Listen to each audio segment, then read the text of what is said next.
Hello welcome to people media. ఈరోజు వచ్చేసి మనతో వెంకటరెడ్డి గారు, హిందుత్వ చైర్మన్ గారు. సో ఆయనతో మనం మాట్లాడే ప్రయత్నం చేద్దాం. మన జనాల్లోకి వెళ్తున్నారు కాబట్టి ప్రచారం జరుగుతుంది. సో జనాల దగ్గర నుంచి ఏమొస్తుంది రెస్పాండ్ ఏమంటి అనేది కూడా అడిగి తెలుసుకునే ప్రయత్నం అయితే చేద్దాం. అన్న నమస్తే అన్న. నమస్తేమా అన్న, ఇప్పుడు మీరు ప్రజల్లోకి వెళ్తున్నారు కదా ప్రచారానికి. సో ఏం చెప్తున్నారు జనాలు? సో వాళ్ళు మీకు ఏం తెలియజేస్తున్నారు? జూబ్లీహిల్స్ బై ఎలక్షన్ లో భాగంగా మేము తుంగతుర్తి కాన్స్టిట్యున్సీ తుంగతుర్తి శాసనసభ్యులు మందుల సామ్యుల్ గారి ఆదేశానుసారం బోరబండ 359, 358, 360 వరకు కొన్ని బూత్లు ఇచ్చారు. ఆ బూత్ లో ప్రచారం చేస్తా ఉన్నాం. యాక్చువల్లీ కాంగ్రెస్ పార్టీ ఇచ్చినటువంటి 6 గ్యారెంటీలు ఏదైతే ఉన్నాయో మేము ప్రజల్లోకి వెళ్ళి మనం చేసిన డెవలప్మెంట్లు, సన్నబియ్యం కానివ్వండి, ఫ్రీ బస్సు కానివ్వండి, 500 గ్యాస్ సిలిండర్ కానివ్వండి, ఉచిత విద్యుత్ కానివ్వండి, ఇవన్నీ ప్రజల్లో యాక్చువల్లీ అమోఘంగా ఉన్నాయి. రెస్పాన్స్ అయితే 100కి 100%, 50,000 మెజారిటీ మినిమం వస్తుందని చెప్పేసి మేము ఆశిస్తున్నాం. సరే, మా పథకాలను కూడా జనాల్లోకి గట్టిగా తీసుకెళ్లి నవీన్ యాదవ్ గారిని అత్యధిక మెజారిటీతో గెలిపించడానికి మా వంతు ప్రయత్నం మేము చేస్తామని చెప్పేసి అది కూడా అత్యధిక మెజారిటీ అంటే ఎన్ని ఓట్లు రావచ్చు అనుకోవచ్చు? మినిమం 50,000 ఎక్స్పెక్ట్ చేస్తున్నాం. దానికంటే ఎక్కువనే ఉంటుంది. ఈ వర్షాలు ఇవన్నిటితో కొంచెం తిరుగుడు ప్రచారం కొంచెం స్లోగా మందకోడిగా సాగుతుంది. ఇవి అయిపోయిన తర్వాత ముమ్మరం చేస్తాం. ఎట్టి పరిస్థితుల్లో కాంగ్రెస్ ఇచ్చే పథకాలు ఏదైతే ఉన్నాయో జనాలకు 100% తీసుకుపోతాం. ఇప్పుడు పక్క పార్టీకి ఓటేసినా కూడా, టీఆర్ఎస్ పార్టీకి ఓటేసినా కూడా వాళ్ళకి పనులు అయితే కావు. రూలింగ్ గవర్నమెంట్ మనది కాబట్టి ఎట్టి పరిస్థితుల్లో మనకేస్తే వాళ్ళకి కావాల్సిన డబుల్ బెడ్రూమ్ ఇల్లు కానివ్వండి, వాళ్ళకి 2,500 పెన్షన్స్ కావాలండి, ఏదైతే ఉన్నాయో ప్రీవియస్ గవర్నమెంట్ చేసిన అప్పులకి మన గవర్నమెంట్ స్లోగా 100% ఒక్కొక్క స్టెప్ ముందుకు వెళ్తా ఉంది.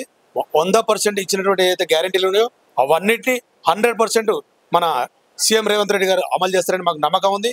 100% ఇది మేము ప్రజల్లోకి తీసుకెళ్లి అత్యధిక మెజారిటీతో గెలిపించడానికి ప్రయత్నం చేస్తాం. అన్న, అయితే ఇప్పుడు కొన్ని పార్టీస్ వచ్చేసి అంటే మనకు అగ్నెస్ట్ వేరే పార్టీలు ఏవైతే ఉన్నాయో మీకు, సో వాళ్ళు వచ్చేసి కొంచెం దుష్ప్రచారం చేస్తూ ఉన్నారు. అంటే ఈ క్యాండిడేట్ ఇలాంటి పర్సన్, సో ఇప్పుడున్న సీఎం రేవంత్ రెడ్డి వచ్చేసి భయస్తుడు అని చెప్పేసి ఈ విధంగా మాట్లాడుతున్నారు.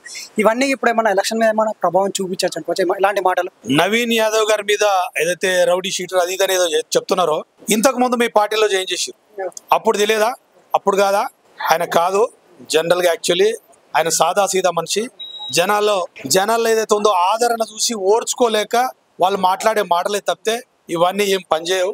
రూలింగ్ గవర్నమెంట్ ఉంది, ప్రజలకు ఒక్కొక్క పథకం అమలు అవ్వకుంటూ పోతుంది కాబట్టి వాళ్ళు చేసే ఏవి కూడా పనిచేయవని చెప్పేసి తెలియజేస్తాను. అయితే ఇప్పుడు సీఎం రేవంత్ రెడ్డి గారిని కూడా భయస్తుడు అని చెప్పేసి కూడా మాట్లాడారు కదా, అది నిజమేనా? అంటే ఎట్లాంటి వాళ్ళకి సీట్ ఇవ్వడం వల్లనే ఈ విధంగా అవుతుంది, భయస్తుడు అయ్యాడు, మాట్లాడలేకపోయాడు అని చెప్పేసి కూడా కొంచెం మాట్లాడుతున్నారు. రేవంత్ రెడ్డి గారు భయస్తుడు అని చెప్తున్నారా? రేవంత్ రెడ్డి గారు భయస్తుడు అయితే ఒక్కసారి అనవసరమైన కేసు పెడితే పీసీసీ అయినరు, రెండోసారి కేసు పెడితే సీఎం అయిండు, ఇంకొకసారి కేసు పెడితే ఇంకెక్కడికో పోతాడు. ఆయన జోలికి మీరు పోవద్దని కూడా మేము వేడుకుంటున్నాం. బయట ప్రచారం ఏ విధంగా సాగుతుంది? మేము తుంగతుర్తి నియోజకవర్గం నుంచి వచ్చామండి. మా ఎమ్మెల్యే గారు మందుల సామ్యుల్ గారి ఆదేశానుసారం బోరబండ డివిజన్లో మేము ప్రచారం చేస్తున్నామండి. మేము తిరిగే చాలా బ్రహ్మాండంగా ఉంది. ప్రజల నుంచి స్పందన చాలా బాగుంది. ముఖ్యంగా మీ 2 సంవత్సరాలలో రేవంత్ రెడ్డి గారి ప్రభుత్వం ప్రవేశపెట్టిన సన్న బియ్యం కానీ, రేషన్ కార్డులు కానీ ఈ జూబ్లీహిల్స్లో ఉన్న స్లమ్లలో ఎక్కువ మంది ప్రజలు లబ్ధి పొందారు. సో వాళ్ళ నుంచి చాలా బ్రహ్మాండంగా ఉంది స్పందన. సో ముఖ్య కారణం ఇంత మంచి స్పందన చూడడానికి ఆ 2 పథకాలు అనుకుంటున్నాము. సో ఇందులో ఇది కాకుండా మళ్ళీ ఇప్పుడు ఇందిరమ్మ ఇండ్లు కూడా మొన్నటి వరకు ఓన్లీ గ్రామీణ ప్రాంత ప్రజలకే ఇచ్చేవాళ్ళు. ఈ రీసెంట్ గా గవర్నమెంట్ డిసిషన్ తీసుకుంది, పట్టణాలలో నగరాల్లో కూడా ఇందిరమ్మ ఇల్లు ఇవ్వబోతున్నాం. సో దీనివల్ల కూడా ముఖ్యంగా ఈ జూబ్లీస్ లో ఉన్న ఎక్కువ వేల కుటుంబాలు పేద కుటుంబాలు ఉన్నాయి, పెద్ద మొత్తంలో లబ్ధి పొందే అవకాశం ఉంది. సో ఇవన్నీ కూడా గవర్నమెంట్ ఇచ్చే మంచి పథకాలు, సంక్షేమ పథకాలతో మా పార్టీకి మంచి బాగా మద్దతు పలుకుతున్నారు. చాలా బ్రహ్మాండమైన మెజారిటీ వస్తుందని మేము ఆశిస్తున్నాము. ప్రజల నుంచి స్పందన కూడా అదే విధంగా ఉంది, చాలా మంచిగా ఉంది. ప్రజలు మేము ఇంటింటి ప్రచారంలో భాగంగా ప్రజలు మాతో మమేకమై వాళ్ళ రెస్పాన్స్, వాళ్ళ స్పందన మాకు చాలా బాగా అనిపించింది ఈ పథకాల వల్ల. ఇంకా కూడా ముందు ఇంకా మంచి పథకాలు ప్రవేశపెడతారని నమ్మకం కూడా మేము ప్రజల నుంచి చూసాము. అన్న, ఇప్పుడు చూసుకుంటే ఏంటంటే ప్రచారం జరుగుతుంది. సో ఒకవేళ ఇప్పుడు మన కాంగ్రెస్ పార్టీ గెలిచాక సో ఏమన్నా టీఆర్ఎస్ పార్టీకి ఎఫెక్ట్ పడుతుంది అనుకోవచ్చా? ఎట్లా? ఖచ్చితంగా టీఆర్ఎస్ పార్టీ ఆఫ్టర్ జూబ్లీస్ ఎలక్షన్ తర్వాత 3వ స్థానానికి పడిపోయినా కూడా ఆశ్చర్యం లేదన్నది మా కాంగ్రెస్ పార్టీ నాయకుల అభిప్రాయం, ప్రజల అభిప్రాయం కూడా. 3వ స్థానానికి పడిపోయినా కూడా రాష్ట్రంలో ఆశ్చర్యం లేదు. అంటే ఎఫెక్ట్ అంటే ఏ విధంగా ఎటువంటి ఎఫెక్ట్ పడవచ్చు అనుకోవచ్చు? కార్యకర్తలలో కానీ పబ్లిక్లో కానీ వాళ్ళు విశ్వాసం కోల్పోతున్నారు. వాళ్ళు చౌకబారు విమర్శలు చేస్తున్నారు. అందులో భాగంగానే చౌకబారు విమర్శలు చేస్తున్నారు అని మేము భావిస్తున్నాం.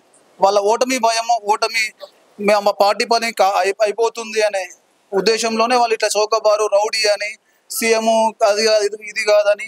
సీఎం గారు కూడా ఇక్కడ ఉన్న ఇంకా మెజారిటీ ఓటర్లు సినిమా ఇండస్ట్రీ వాళ్ళ గురించి కూడా సీఎం గారు నిన్న ఒక నిర్ణయం తీసుకున్నారు. మేము ఫార్మా, ఐటీ లాగా సినీ పరిశ్రమకు కూడా ప్రభుత్వ సహకారం ఉంటుంది, సినీ కార్మికులకి కూడా చాలా అండగా ఉండబోతున్నామని ముఖ్యమంత్రి గారు చెప్పడం జరిగింది. సో ఇవన్నీ కూడా మాకు ఈ లోకల్ ఎలక్షన్స్ జూబ్లీస్ ఉప ఎన్నికల్లో మాకు చాలా కలిసి వస్తాయని, బ్రహ్మాండమైన మ్యాటర్ అవడానికి కారణాలు అవుతాయని మేము భావిస్తున్నాం. థ్యాంక్ యూ అన్న. Thank you. లైక్ చేయండి, షేర్ చేయండి, సబ్స్క్రైబ్ చేయండి. మరిన్ని వీడియోల కోసం బెల్ సింబల్ పై క్లిక్ చేయండి.